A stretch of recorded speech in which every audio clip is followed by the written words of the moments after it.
Runner shells is what we're calling the bioprinted bodies that you, the runner, inhabit when you go down to Tau Ceti. Each of our launch shells is really an archetype of gameplay. So abilities, passives, stat packages married to a very distinct silhouette that then players can look at, 50, 60 meters away and say, oh, I know what that is. I know what that player is capable of, and I can start to think about how to counteract it. One of the things we really want to do from the build crafting side is making sure that we're providing people ingredients instead of giving them a recipe. Figuring out what you want for your build that is unique, and you do that across cores, you do that across implants, you do that across weapon mods. Cores are powerful standalone perks that can be used in combination with each other to shift the gameplay style of your runner kit. We also want to make sure that there are interesting combinations of things that work together, but they have hooks that go out into the other systems, so you can create this like crazy Rube Goldberg machine. Depending on your playstyle, if you're like someone who hangs back and likes to snipe, you're someone who likes close quarters combat and you're going to rush in, you're going to want to cater the items that you're finding differently. The idea there is have a broad spectrum that everyone can kind of find a little bit of a home to, and then we're going to build on top of that.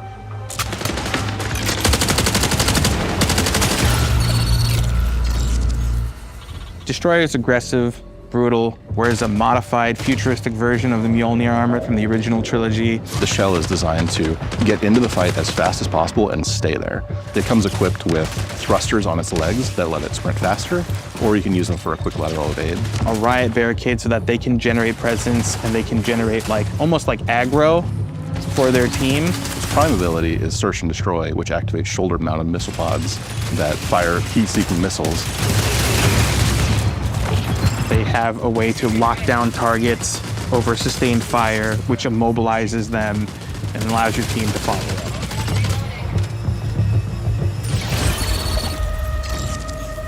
Our Assassin Shell is built for players who like to play slow and quiet. It's very much a classic, backline infiltrator. It has a dive ability that can be used to negate fall damage from any height. Their tactical ability is invisibility. You pull this shroud of invis over yourself. You can sprint during it, you can mantle during it, but the faster you move, the more visible you're gonna become, and if you take any actions, heal, shoot, get shot, you'll reveal yourself for a short duration. Their prime ability sends out this disc. It creates this plumes of smoke that you can enter into, and then when combined with their passive shroud, they go invisible when they enter smoke. The whole thing here is be invisible, be sneaky, and then enshroud the world in smoke.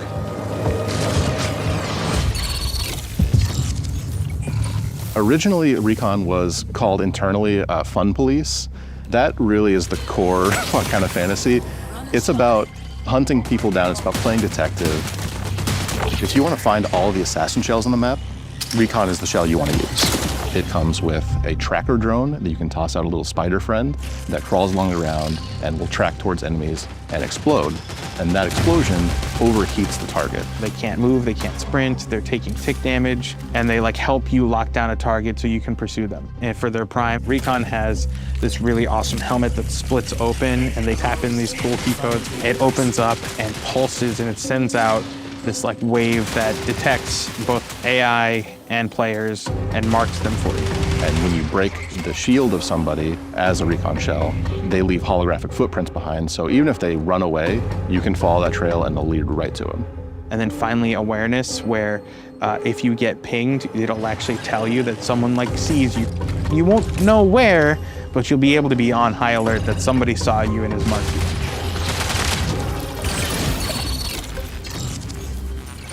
Vandal is our shell that is, just by its very nature, more agile than our other shells. It has microjets that let it do a double jump. It has a power slide that goes much further than our normal sprint slide. Their prime overloads their movement system so they can commit and chain all those actions together. They're about getting in and out, causing chaos. The arm cannon for Vandal unfolds and you find a big-ass gun barrel inside. You can use it to knock people out of cover. You can use it to knock people off of buildings, which is way more fun than knocking them out of cover. The number of times we've knocked people off of field maintenance is a great thing.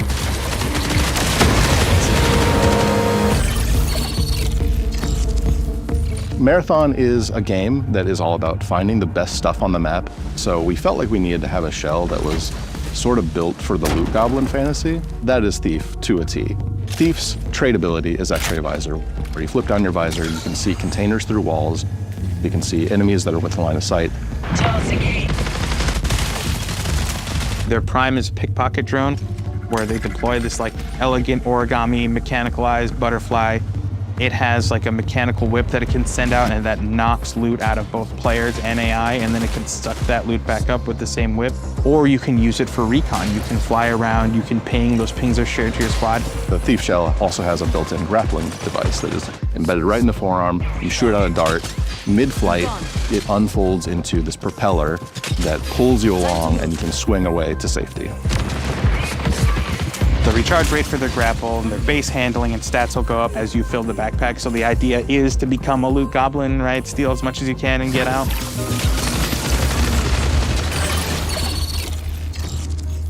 The Triage shell is our shell for support players. If you want to keep your allies kicking so they can kick back, we have Triage for you. They're equipped with these awesome like capacitive gauntlets where you activate them and then you can overcharge them and send out these tendrils that then like shock you back to life. Their tactical ability, they actually have these giant drones attached to the legs and they pull them out, and it's a little buddy, he's got a little face, and you give him a high five and send him on his way, and he'll come and hover over your shoulder and provide you with shields and health. Triage is really a combat medic, so we knew we needed to give it an ability that was useful for firefights. They've got two traits. The first one is a trait ability called Battery Overcharge, where they overcharge their capacitive gauntlets, which makes their weapons performance better. And if you're using battery weapons specifically, breaking shields will EMP targets, and that becomes an on-ramp to like a whole new layer of build crafting.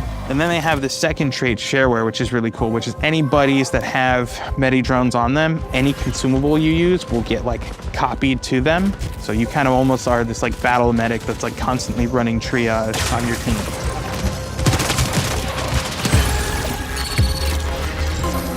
Sometimes you just want to take a breather after a bunch of runs and just kind of go on a run to just see what happens. And Rook is really fun for that. Picking Rook automatically opts you into queuing in solo.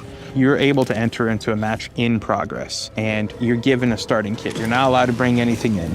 That's almost to your advantage because you risk nothing and anything you take out is yours to keep. Instead of focusing on like progression and questing and things of that sort, it's a mode where we make it easy for you to just kind of drop into a match that's in progress and run about and try to scavenge as much as possible and get out with it so that you can populate your vault a little bit more for future runs.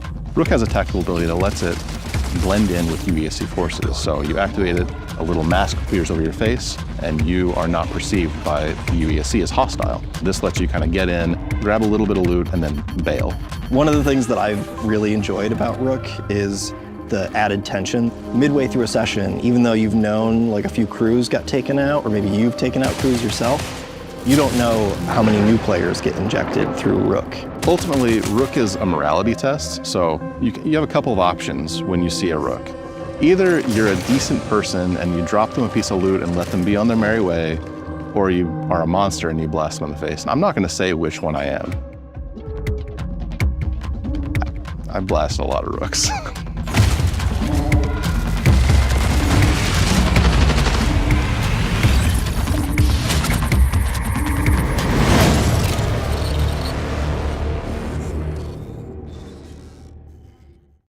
PlayStation